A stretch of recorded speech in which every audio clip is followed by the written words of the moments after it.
Hey, Cryptonauts. Dr. Crypto here, against my own will. Had to force myself out of my depression cave for this one. You thought our last video was about the bear market, but now I'm in hibernation mode for crypto winter. Some of you have been here before, and many of you are experiencing this for the first time. Who's the new guy? Are you a real cowboy? For me, I lost everything, again. So what's next? Is this the end of crypto or blockchain as we know it, or will Bitcoin rise again on the third day and save us all from working at McDonald's? Let's find out.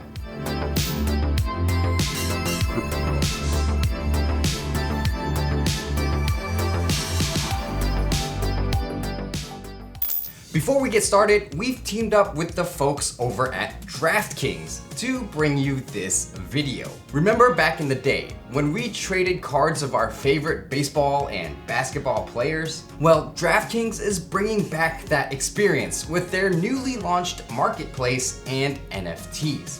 All you fantasy sports fans out there and sportsbook players can now earn your shot at exclusive NFTs by downloading the app and signing up. DraftKings, through their partnerships, are bringing freshly minted NFTs to their marketplace, from hockey legends to rising tennis superstars and everyone in between. Check the DraftKings marketplace to sign up and be notified about NFT drops. DraftKings is also launching Rainmakers, a first of its kind NFT game that allows people to acquire single athlete NFTs and then compete against others in the DraftKings community for prizes. Check out the link in the description and don't forget to use our referral code Cryptonauts.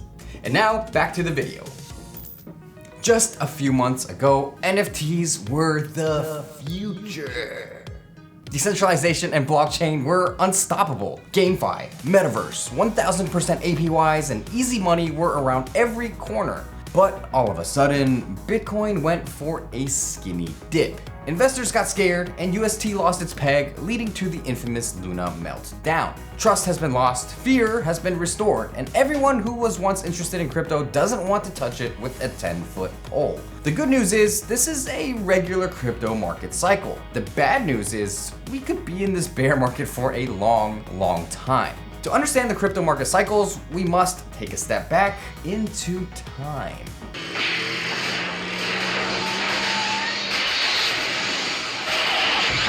In 2014, Bitcoin crashed from an all-time high of $1,000 to $200. In 2018, Bitcoin crashed from $20,000 to $3,000. And now, in 2022, Bitcoin has crashed from a phenomenal all-time high of $66,000 to $20,000. Now, I'm no fortune teller and history doesn't always repeat itself, but it certainly does rhyme.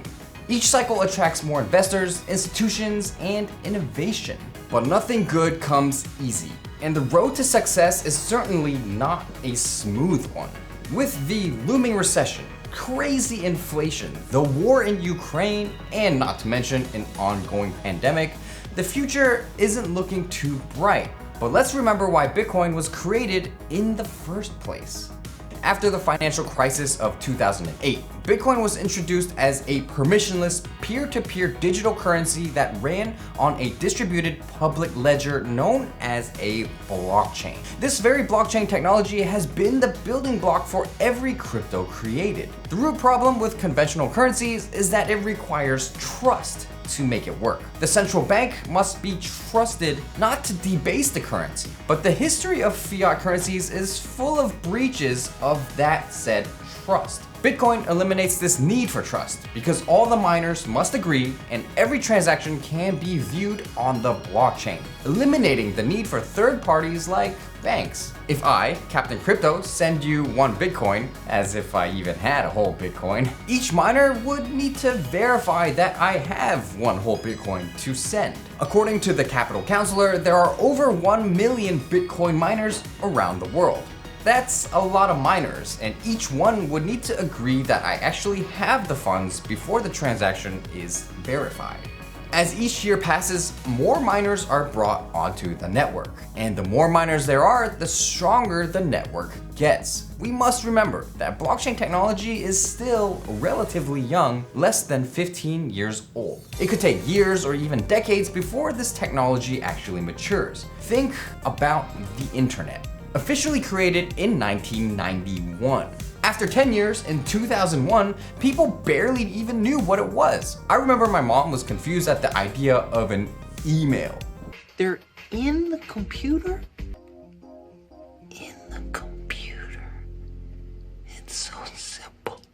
The thought of mail being sent electronically through a digital screen was such a foreign concept. But look at us today, 30 years later, we have the internet in the palm of our hand. We can send emails, pictures, live stream, and even find our soulmates through online dating apps. Most people are still confused at the idea of Bitcoin, blockchain, and a non-government issued currency. The crypto space has come so far in the past 5 years. We now have DeFi, derivatives, short selling, and financial institutions stepping into this industry. Who remembers before the DeFi days? Your options were basically Binance or Coinbase, making it virtually impossible for smaller tokens and experimental ecosystems to get off the ground. If our community can build that much in just 5 years, imagine where we'll be in another 5. As an infamous Latin proverb once stated, fortune favors the bold. I know this crypto crash doesn't feel good, but we have to remember why we're here. Why are you here? Ouch. If you bought Bitcoin to try and make a quick buck, I got bad news for you. Guys, I got bad news. I've got terrible news. But if you invested because you believe in blockchain and complete ownership of your own assets, then you're in the right place. New technologies will always have growing pains and speculation, but we should stay focused on the long-term vision. We are the new generation of the internet, and we have a new way of doing things. The old politicians and old ways of doing things will soon be phased out. Time waits for no one. I'll leave you guys with something to think about. As of 2022, there are over 50 million millionaires in the world.